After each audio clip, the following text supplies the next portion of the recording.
জুলাই সোমবার দুপুর। ঢাকার আকাশে তখন নিদারুণ বিষণ্ণতা। উত্তরার মাইলস্টোন স্কুল প্রাঙ্গণে শিশুদের কলকাকলিতে মুখরিত। ভবিষ্যতের স্বপ্নগুলো যেন ছোট ছোট পায়ে ছোটাছুটি করছে। বাবা মায়েরা অধীর আগ্রহে অপেক্ষা করছেন তাদের বুকের ধনদের ঘরে ফেরানোর জন্য। কিন্তু কে জানতো এই সাধারণ দুপুরে এমনই এক মহাপ্রলয় অপেক্ষা করছে? কে জানতো আকাশে উড়তে থাকা একটি প্রশিক্ষণ বিমান শুধু লোহার দণ্ড নয়, তাতে লুকিয়ে আছে এক অটুট প্রতিজ্ঞা, এক অবিশ্বাস্য আত্মত্যাগ। বেলা 1:06।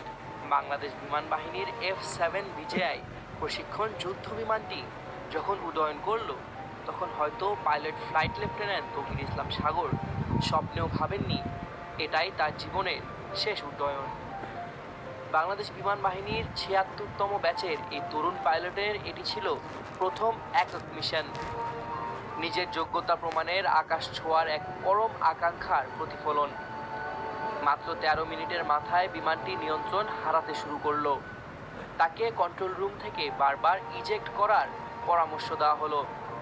নিজেকে বাঁচানোর সুযোগ ছিল তার সামনে, কিন্তু তৌকির তখন হয়তো ভাবছিলেন তার নিচে থাকা প্রাণগুলির কথা, স্কুলের শত শত শিশুর কথা।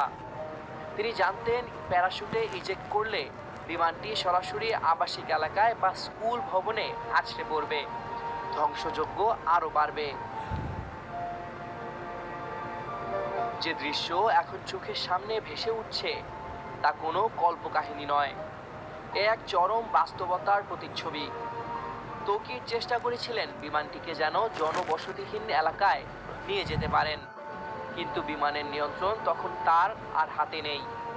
প্রতিটি মুহূর্ত যেন মৃত্যুর কাছাকাছি টেনে আনছে তাকে। শেষ মুহূর্তে যখন বিমানটি মাইলস্টোন প্রিপারেটরি কেজি স্কুলের ভবনের উপর আছড়ে পড়ল, তখন তিনি হয়তো শেষবারের মতো কিছু করার চেষ্টা করছিলেন। তার শেষ নিঃশ্বাস মিশে গেছে পোড়া কাঠ আর লোহার গন্ধে। নিজেকে বাঁচানোর সুযোগ থাকা সত্ত্বেও তিনি তা করেননি।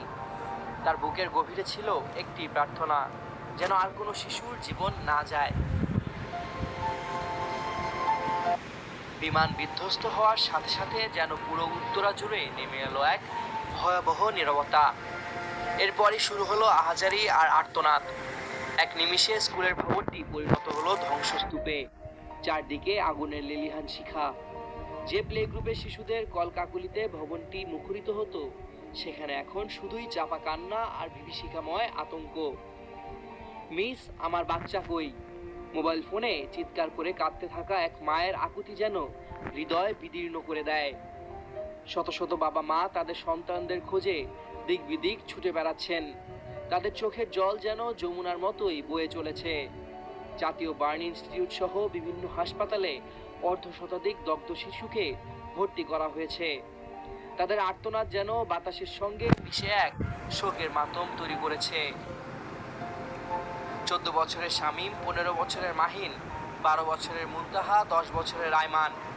নামগুলো যেন শুধু সংখ্যা নয়, প্রতিটি নামেই লুকিয়ে আছে এক একটি পরিবারের দুঃস্বপ্ন, এক একটি মায়ের অশ্রু ভেজা ফোঁটা।